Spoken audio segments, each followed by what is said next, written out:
Hello student. तो आज का जो हमारा टॉपिक है that is the relation between the torque end moment of inertia. जैसे फोर्स और मास में रिलेशन है, क्या होता है बेटा, F is equal to ma होता है ना। ऐसे ही रोटेशनल मोशन में हम फोर्स को टॉर्क से रिप्लेस कर देते हैं, मास को मोमेंट ऑफ इनर्शिया से, ए को एंगुलर एक्सेलरेशन से। ठीक है, तो वही रिलेशन हम अब इसको डिड्यूस करेंगे, वो तो हमने आपको शॉर्ट में बता दिया।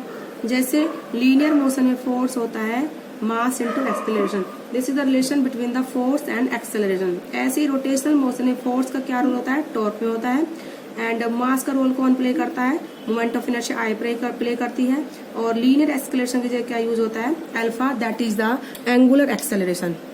ठीक है बेटा, तो इस तरीके से हमें यानी कि रिलेशन डिड्यूस करना है। टॉर्क यानी कि tau is equal to the I alpha, I is the moment of inertia, alpha is the angular acceleration. इस रिलेशन को हम डिड्यूस करेंगे।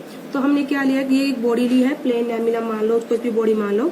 तो ये जो बॉडी है रोटेट करती है अबाउट दिस एक्सिस, जिसका एंगुलर एक्सेलरेशन कितना अल्फा है। तो लेट हमने यहाँ पर कोई पार्टिकल m1 माना है, जिसका डिस्टेंस कितना एक्सिस ऑफ रोटेशन से r1। यहाँ पर कोई पार्टिकल m2 है, इसका डिस्टेंस कितना एक्सिस ऑफ रोटेशन से r2। ऐसे ही चलते चलते nth पार्टिकल तक आए, जिसका डिस्टेंस कितना है from the axis of rotation से परपेंडिकुलर rn। ठीक है, तो force on the particle m1 कितना हो जाएगा, F1 मानते हैं। ठीक है, अगर हमने इस पर क्या है, जैसे ये रिजिड बॉडी है, हमने इस पर टॉर्क लगाया है। ठीक है, तो लेट ए बॉडी, ठीक है, लेट ए टॉर्क, या ऐसे बोलो टॉर्क, ठीक है, अप्लाइड ऑन बॉडी। ठीक है, जब टॉर्क अप्लाई करेंगे बॉडी पर तो क्या प्रोड्यूस होगा, एक्सेलरेशन प्रोड्यूस होगा बॉडी में। ठीक है, तो हम लिख देंगे प्रोवाइड एंगुलर एक्सेलरेशन अल्फा। कितना एक्सेलरेशन बेटा प्रोवाइड हो रहा है, अल्फा प्रोवाइड हो रहा है। ठीक है, तो इस तरीके से एंगुलर एक्सेलरेशन अल्फा बना है उसमें। अब जो पार्टिकल m1, m2, m3 है, उनका डिस्टेंस कितना है, r1, r2 and r3 up to rn। तो इनका लीनियर एक्सेलरेशन कितना हो जाएगा, a1, a2 एंड a3। ठीक है, तो अब हम मानेंगे कि डिड्यूस करेंगे फोर्स कितना होगा, लीनियर फोर्स यानी फोर्स कितना लगा उस पर। तो एक्सेलरेशन ऑफ पार्टिकल m1, ठीक है, कितना होगा बेटा, एक्सेलरेशन होता है a, इसको हम a1 से डिनोट करेंगे, वो होता है r इंटू अल्फा। तो उसका डिस्टेंस कितना है पार्टिकल फर्स्ट का, r1। ठीक है, alpha is the angular acceleration, वो सभी पार्टिकल्स के लिए सेम होगा। तो ऐसे ही similarly a2 is equal to r2 alpha. ऐसे nth पार्टिकल का कितना हो जाएगा, an is equal to the rn alpha.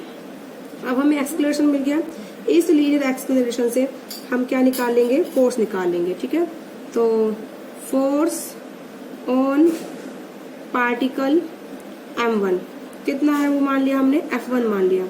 तो फोर्स होता है m इंटू a, तो m1 इंटू में a1। ठीक है, और a1 की वैल्यू कितनी है, r1 अल्फा। ठीक है, m1 r1 अल्फा, क्लियर है। अब इसका मोमेंट ऑफ फोर्स कितना हो जाएगा इसी पार्टिकल का, तो मोमेंट ऑफ फोर्स, ठीक है, about the axis of rotation, about the axis of rotation.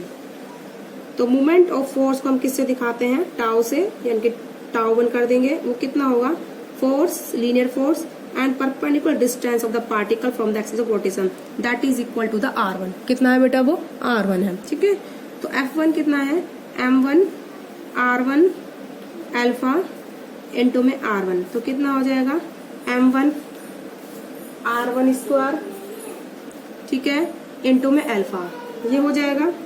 तो ऐसे ही similarly moment of other particles, ठीक है, similarly moment of forces, moment of force, ठीक है, moment of forces on other particles, on other particles कितना हो जाएगा बेटा, m2 r2 square into alpha. ऐसे ही m3 r3 square alpha, last time हो जाएगी mn rn square into alpha. ठीक है, इस तरीके से हम करेंगे। अब हम क्या निकालेंगे, total torque on the body या फिर torque acting on body. Torque क्या होता है, सभी मूवमेंट, टॉर्क जो बॉडी पर कितना होता है, सभी मूवमेंट का क्या होता है, सम होता है। टॉर्क एक्टिंग ऑन बॉडी क्या हो जाएगा बेटा, वो सभी मूवमेंट्स का सम। तो tau is equal to m1 r1 square alpha plus m2 r2 square alpha, last term हो जाएगी बेटा mn rn square alpha. Clear है? तो इसमें से कॉमन आ जाएगा m1 r1 स्क्वायर, नहीं कॉमन नहीं, अल्फा कॉमन आएगा m2 r2 square, last term हो जाएगी बेटा mn rn स्क्वायर। क्या हो जाएगी बेटा last term, mn rn square. ठीक है, अल्फा क्या आ जाएगा बेटा, कॉमन आ जाएगा। Got it? तो ये हो जाएगा आपका tau is equal to the, tau कितना हो जाएगा बेटा आपका, इसको हम सम कर देंगे इन टर्म्स को, summation i is equal to 1 to n mi ri square. ठीक है, और इनटू में क्या है बेटा, अल्फा। ठीक है, समेशन mi ri स्क्वायर क्या होता है, मोमेंट ऑफ इनर्शिया होता है। ठीक है, तो where summation mi ri square i is equal to 1 to n क्या कहलाता है बेटा, मोमेंट ऑफ इनर्शिया i। ठीक है, तो टॉर्क का फॉर्मूला क्या बन जाएगा, it implies torque is equal to i alpha. ठीक है, where i is the moment of inertia and alpha is the angular acceleration. i क्या है, मोमेंट ऑफ इनर्शिया है बेटा, एंड अल्फा क्या है, एंगुलर एक्सेलरेशन है। ठीक है, तो this is the torque acting on the body, torque is equal to the i alpha.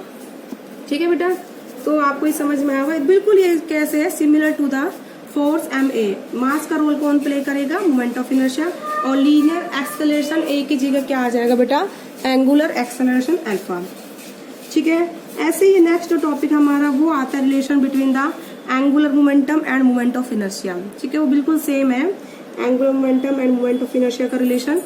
तो किस तरीके से करेंगे हम उसे, next topic is the relation between the angular momentum end moment of inertia. आपका जो नेक्स्ट है angular momentum end moment of inertia.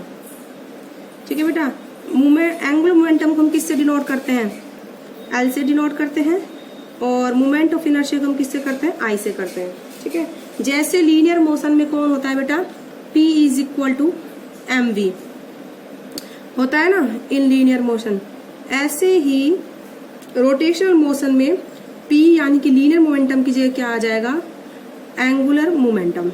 Linear momentum की क्या आ जाएगा बेटा, लीनियर मोमेंटम की जगह एंगुलर मोमेंटम जिसको हम L से डिनोट करते हैं, मास की जगह मोमेंट ऑफ इनर्शिया जिसको हम I से डिनोट करते हैं, लीनियर वेलोसिटी की जगह एंगुलर वेलोसिटी जिसको हम किससे दिखाते हैं बेटा, ओमेगा से। तो यानी कि हमें ये रिलेशन क्या करना है, डेड्यूस करना है। क्या करना है हमें, रिलेशन डेड्यूस की रिलेशन निकालना है angular momentum end moment of inertia का। किस तरीके से निकालेंगे, सिमिलर करेंगे जैसे हमने ऊपर वाला टॉपिक करा है, लेकिन मैं आपको थोड़ा सा शॉर्ट में बता रही हूँ क्या रिलेशन आएगा, कैसे आएगा।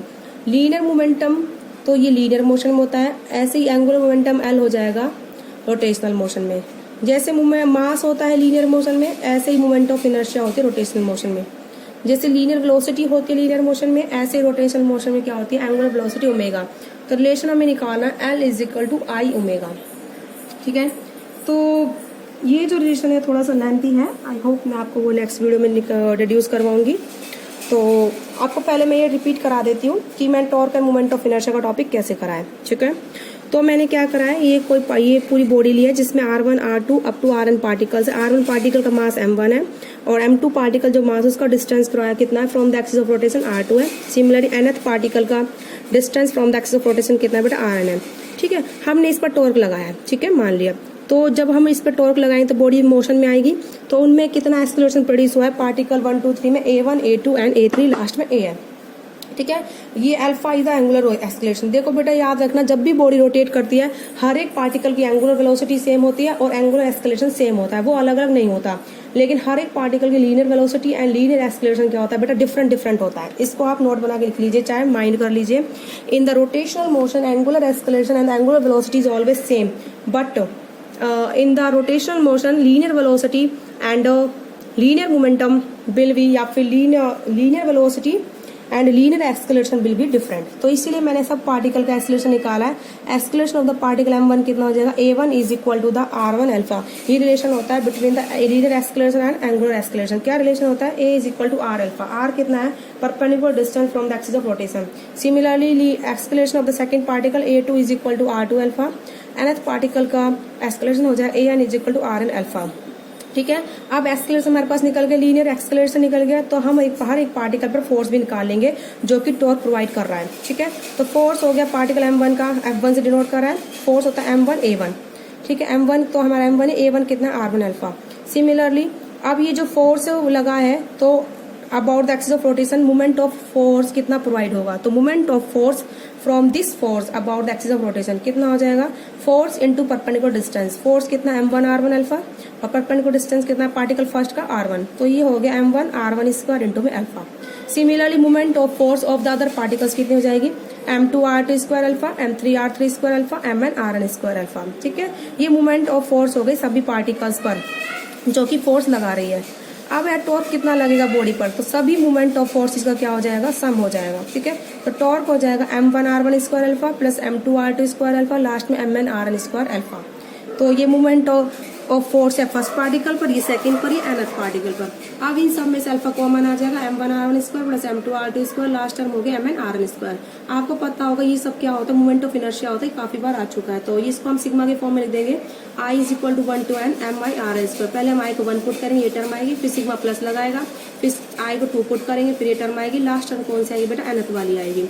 ठीक है। अब यानी कि ये क्या होता है, मोमेंट ऑफ इनर्शिया I होता है, तो टॉर्क का फॉर्मूला क्या बन जाएगा, tau is equal to I alpha. ये बिल्कुल सिमिलर है किसकी तरह, लीनियर मोशन में force is equal to ma की तरह। ठीक है। फोर्स की जगह टॉर्क आ गया, मास की जगह मोमेंट ऑफ इनर्शिया आ गया, लीनियर एक्सेलरेशन एक की जगह क्या आ गया, एंगुलर एक्सेलरेशन। तो that is the relation between the torque and the moment of inertia.